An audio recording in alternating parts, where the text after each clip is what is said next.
What if there are an infinite number of universes? What if the multiverse is true? Well, you got one shot at this and boom, here it is. They keep cranking out universes, whatever does that. And then we happen to be the one that we have and we support life. But here's the point. Any universe, ours, Bizarros, Klingons, any universe that could exist would have to exist under some set of natural laws.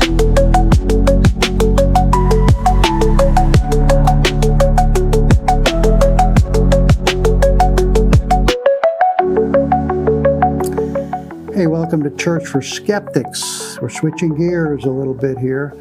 I'd like today to talk about why the multiverse theory fails to make its case.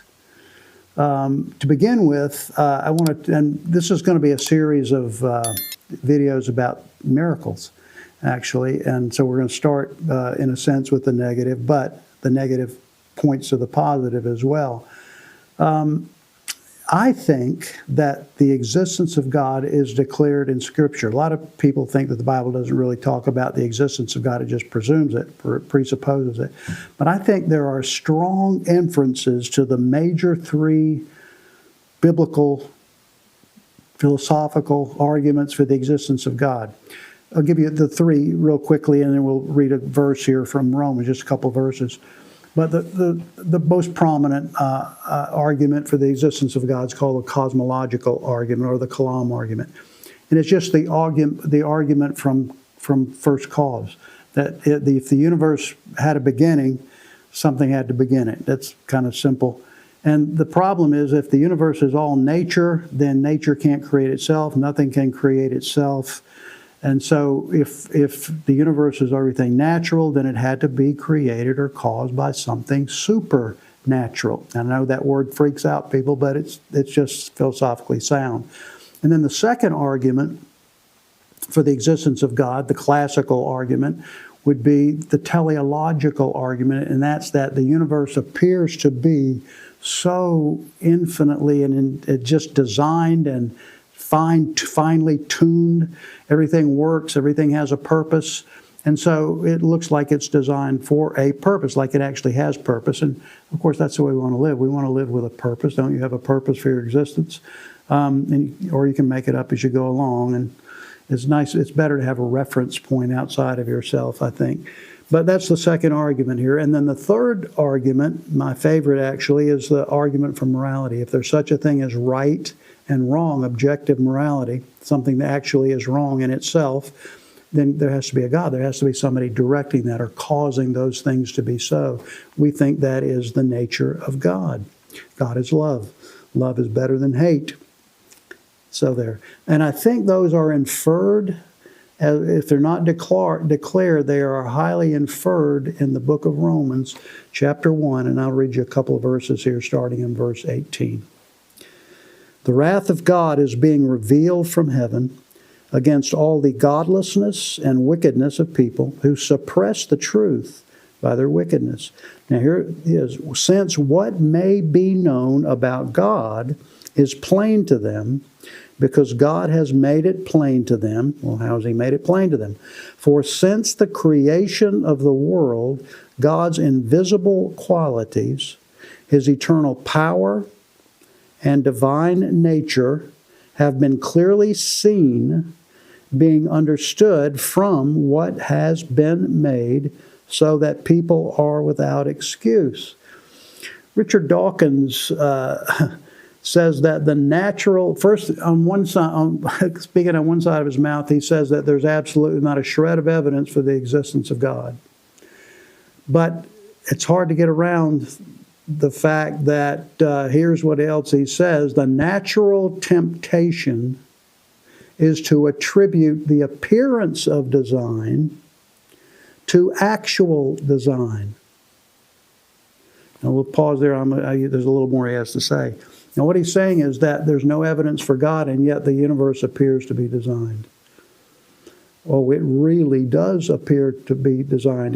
As a matter of fact, it so much appears to be designed that the vast number of people And civilizations, even though they weren't all Christians or adherents of Judaism, maybe they had lots of gods, but they all thought somebody made this. It didn't pop into existence all by itself. Philosophically, you can't get something from nothing, and yet that seems to be what we have. It's either magic or miracle that the universe even exists.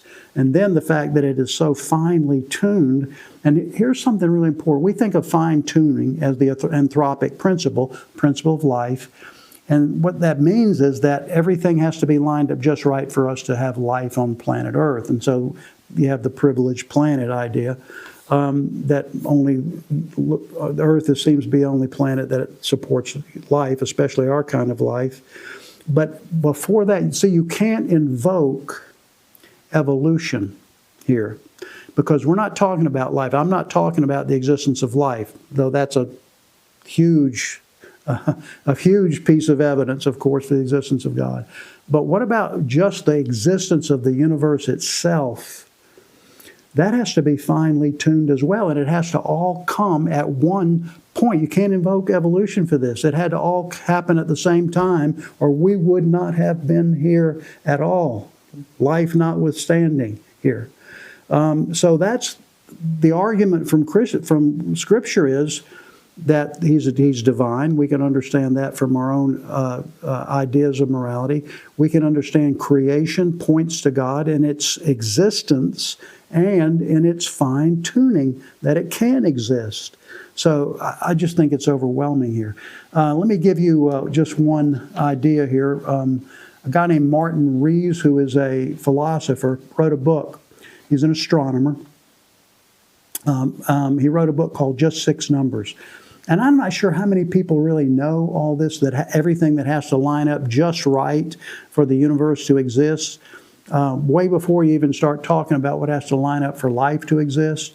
But here's what he says: taking only 6 of the physical constants of the universe, and here's what he lists: the force of gravity, speed of light, the strong nuclear force.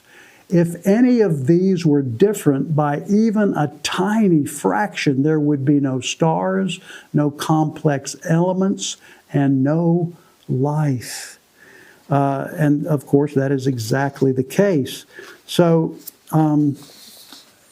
even though the Bible might not declaratively, objectively, or say that God exists, that it presumes it, but the reason it presumes it is because of all these inferences here. We know that God exists because of what God did. It's either magic or miracles.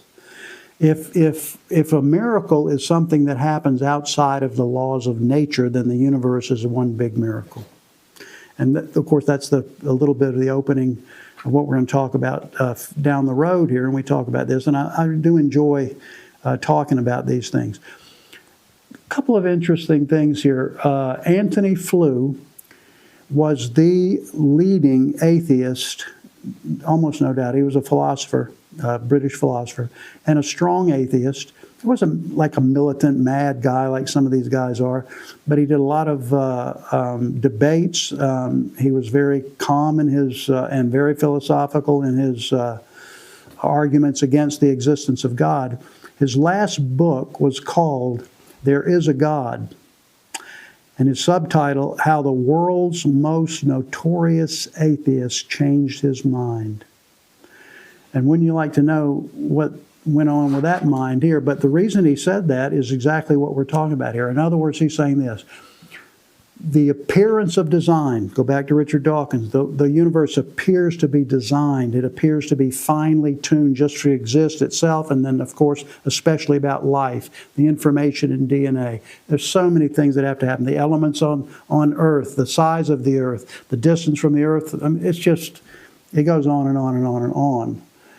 And what he says is there are only 3 possibilities. Either this happened of necessity, it just couldn't happen any other way, but there's no reason to think that. Or it has to be just pure sheer luck, which is what Richard Dawkins says. He uses the word luck a lot. Or it has to be designed. And Antony Flew said he just came to the conclusion that it can't possibly be by chance. It can't possibly be by random, that the universe has to be designed. That was his argument. Fred Hoyle, who was an atheist astronomer.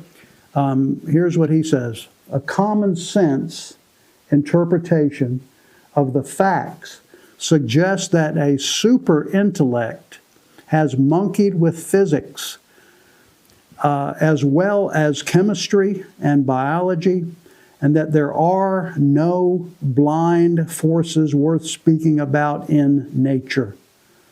The numbers one calculates from these facts seem to be so overwhelming as to put this conclusion almost beyond question. Fred Hoyle's the guy who coined the term Big Bang, by the way. Now, to conclude this first little episode here, what if there are an infinite number of universes? What if the multiverse is true? So the idea is, if we're the only universe, there's no way this happened by chance. It's just, you got one shot at this and boom, here it is. No way that happened by chance. But what if there are an infinite number of universes out there, and they all have different parameters, different natural laws, and so you just have, they keep cranking out universes, whatever does that, and then we happen to be the one that supports, that we have, and we support life. Here's why that fails. Let me show you this.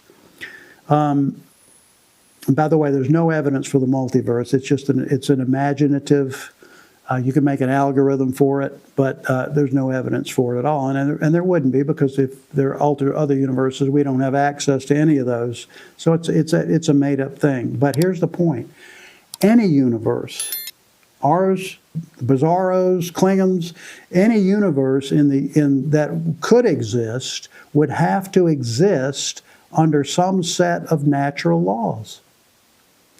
And if it actually exists, then those natural laws have to be finely tuned for it to exist, or it wouldn't exist. In the same way that our universe has to exist. If we didn't have the gravity pulling us together, the pull and the push of the cosmological constant, us expanding, if that wasn't finely tuned, everything would just blow up or burn up, or we would cave into ourselves. We couldn't live.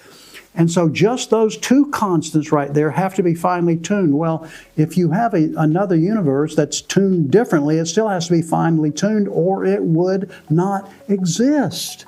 So the whole argument of multiverse, maybe we're just here by chance. If the universe, if our universe is not here by chance, then any universe would not be there by chance, because it too would have to be finely tuned for its own existence. Thanks for watching.